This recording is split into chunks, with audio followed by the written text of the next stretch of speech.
In this video, we will be looking at inverse functions and talking about what they look like graphically as well as algebraically, how to find an inverse function, and then how to prove that they will give back the original input value. You know the idea of an inverse because you use it when you're solving equations. For example, if you started with a number and you added 25 to that number, if you wanted to get back to the original number, you would subtract 25 and you would be left with just the original x that you started with, whatever that input was. So we can say that the operations of adding and subtracting are inverse operations. Similarly, if we were looking at multiplying and dividing, if we took a number x and we multiplied it by, let's say, 8, we could also divide by 8 to end up back at our original input value, x in this case. So we can say that multiplying and dividing are inverse operations. And then also if I took a number and, say, squared it and then took its square root, I would get back to that original. So squaring and taking a square root, these are all examples of inverse operations. When we talk about an inverse relation, we're thinking about the set of numbers that would be taken as input versus output numbers.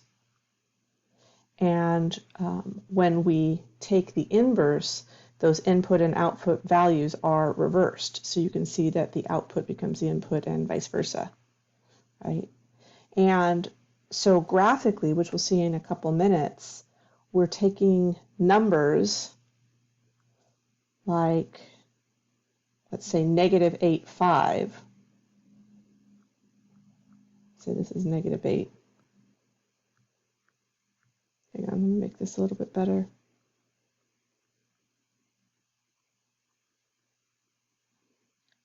-8, 5 would be about here versus 5,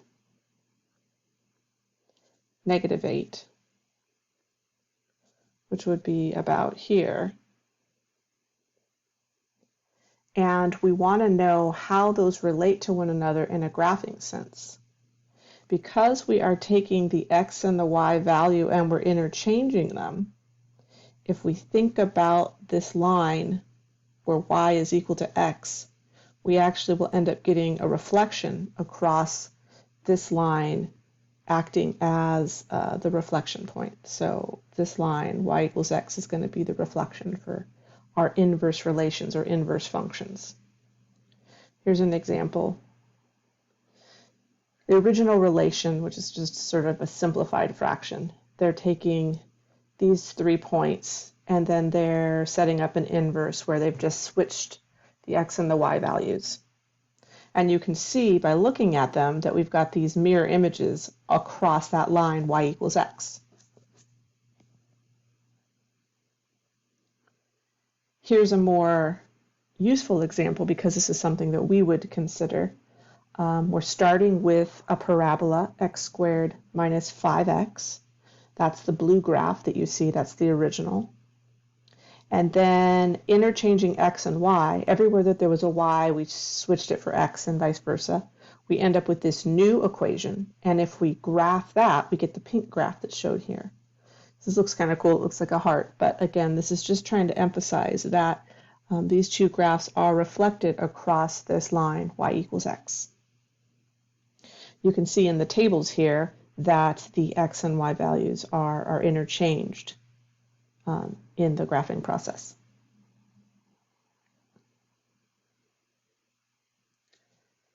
Not all functions have an inverse, and that is because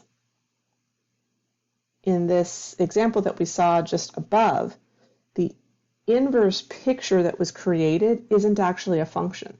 If you look at that pink graph that's there, it doesn't pass the vertical line test, meaning I have, for any one input x value, I have 2 possible y values. So this is not a function.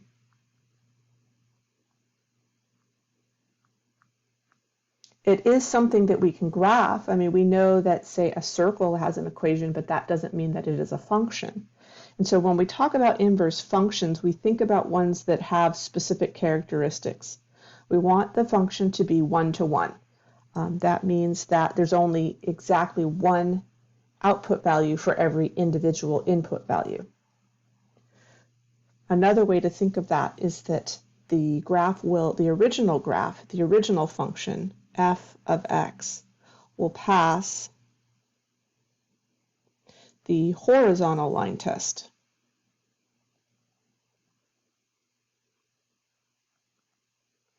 When I want to know whether or not something is a function, we have the vertical line test, which would say, I'll draw a circle just to remind ourselves.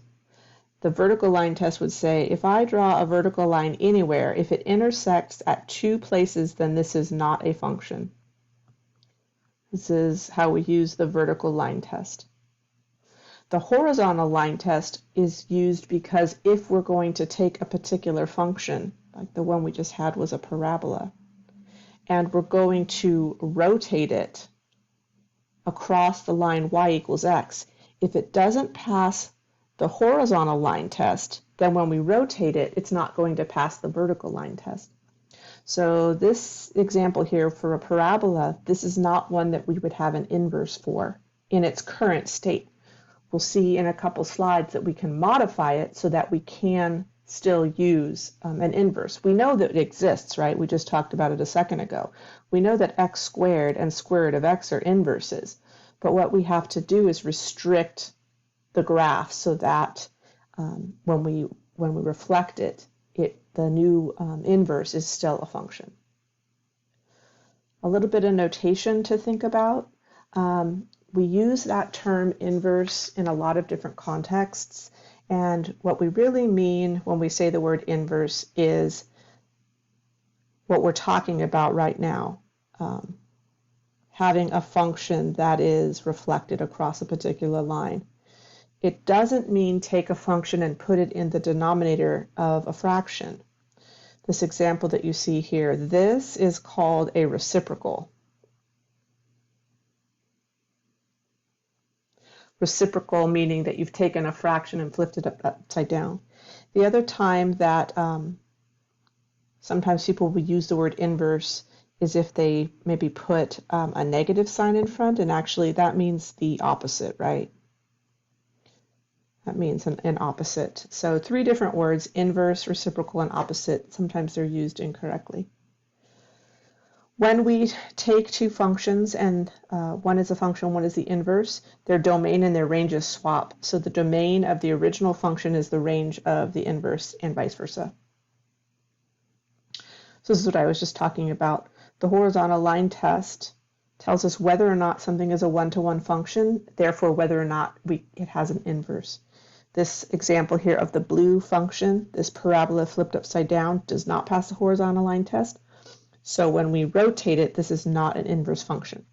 It is a graphic reflection, and we can see that these both have an equation that's associated with them, but we wouldn't specifically call it an inverse function.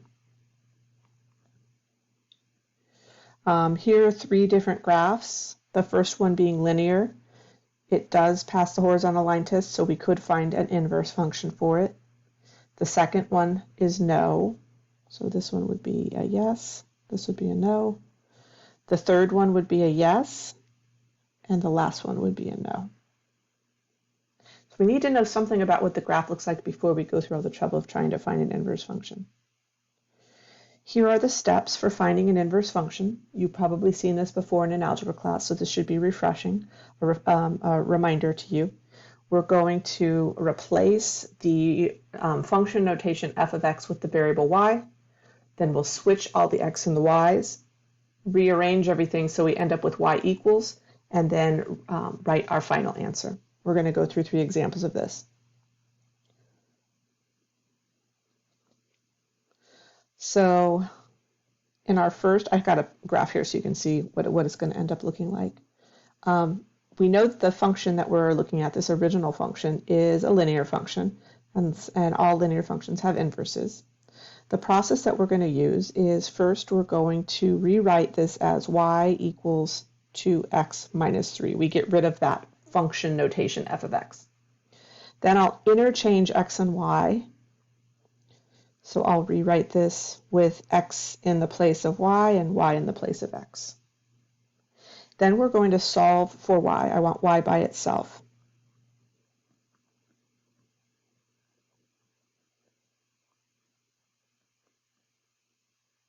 And then I'll rewrite my final answer in the form of f negative 1x, this means f inverse, is equal to x plus 3 over 2. And that's my final answer here.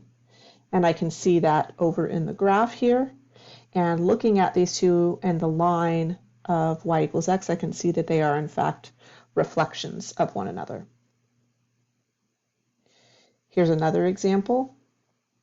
The original graph is the one that's in red.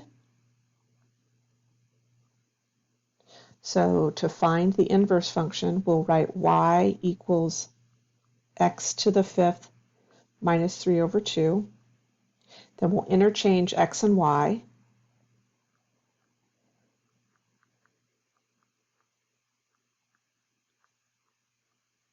And then we will solve for y.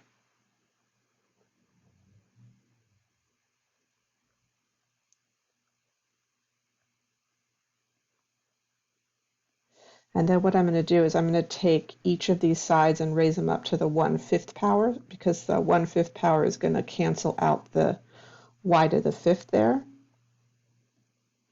So we'll have 2x plus 3 to the 1/5 equals y. So for our final answer, f inverse of x is 2x plus 3 to the 1/5 power. And that is the green graph that you see.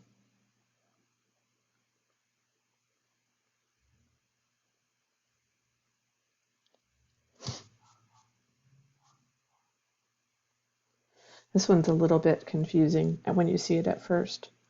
We've been talking about rational functions in the last section, and we know that they have the special criteria where the graph is split because of the asymptotes that exist. And so the red graph is the original one. And let's go through the process of finding the inverse. So first we'll write y equals 2x plus 3 over x minus 1.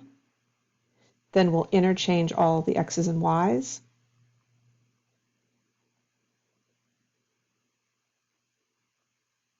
Now this one's a little bit tricky. The first time that you see it, if you haven't seen this technique, I'm going to show you the steps to separate the y's because we've got them in different locations. So I'm going to multiply both sides of the equation by y minus 1 first. Oops.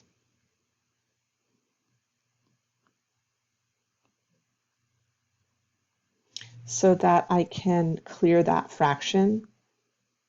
So we'll have y minus 1 multiplied by x, and then 2y plus 3. Now what I want to do is get everything that has y onto one side, so I've got to distribute the x on the left-hand side.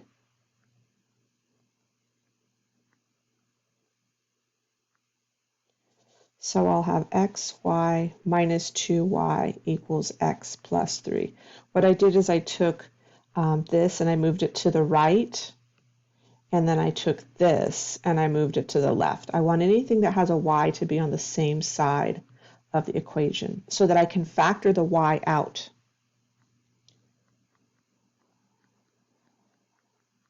And then I can divide both sides by x minus 2 so that I can isolate the y. So going up here, I'm getting that y equals x plus 3 over x minus 2, or f inverse of x is x plus 3 over x minus 2. Let's take a second to look at the graph here. It's hard to see how this reflection is, but if you think about a particular point on the red graph right here that's getting closer to the y-axis, on the other side, you've got the green graph getting closer to the x-axis, right? So this part here has interchanged with this part. And this part here has interchanged with this part here, right? So that's kind of how that's been rotated across the line y equals x. If we find an inverse function, this relationship should be true. It should be that if you plug one into the other as far as composition functions, you should get the original thing back. What we're saying is I perform some operations on a particular number, we're calling that number x, and then I have a different set of operations I'm performing, the inverse operations, and they should get me back to the original. So we're going to go back and look at some of the examples we just did and check them. So we had a couple minutes ago, we had f of x was x to the 5th minus 3 over 2. And we found that its inverse was 2x plus 3 to the 1/5 power. That's one of the examples we just did.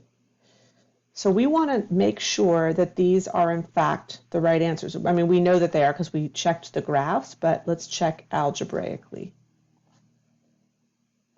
So first I'm going to look at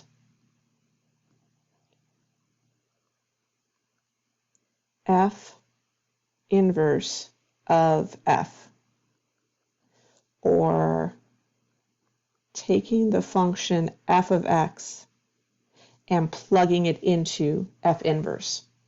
So I'm going to take this whole thing, I'm going to plug it in wherever there's an x in the second equation. All right, let's do that. So we're going to get 2,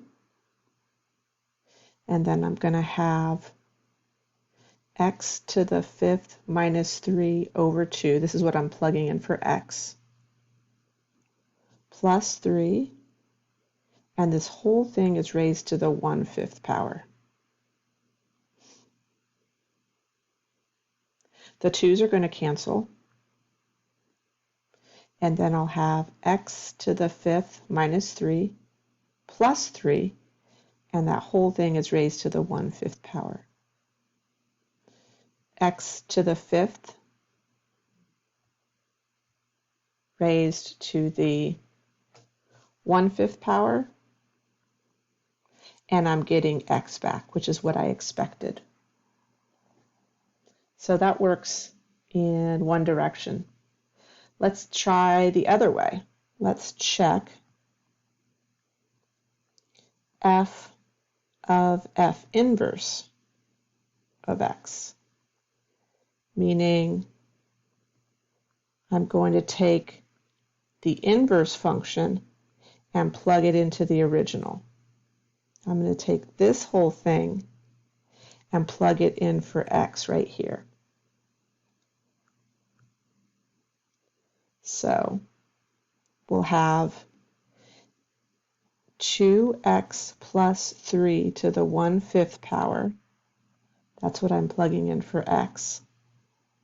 And that whole thing is going to be raised to the 5th power, minus 3 over 2. The 1/5 and the 5 are going to cancel each other out. So I'll have 2x plus 3 minus 3 over 2. 2x over 2 is equal to x. So that checks out as well. So again, this is just showing you how to double check that when we plug the inverse into the original or vice versa, we should get x back by itself, the original item that was plugged into the function. I alluded to this just a little bit that when we have a function that is squared, we will often restrict the domain and consider only the positive values. That's because we know that there's this restriction on a square root that we're only allowed to take the square root of positive numbers. And so when we do this, rather than having two, when we solve this equation for y after interchanging x and y, when we take a square root of something, we have a plus or a minus, right? We have two options. We'll only consider the positive values. And so that way, when we take the reflection or the inverse and we reflect it across the line, y equals x, which is right here, we get two things that end up being functions. Both of them pass the vertical line test. So we took the original and we cut half the graph off. The original function would have been like this, but we cut that part of it off so that when we reflected it, we get a new function for the inverse. All right, if you have questions, you can send me an email. Thank you for watching.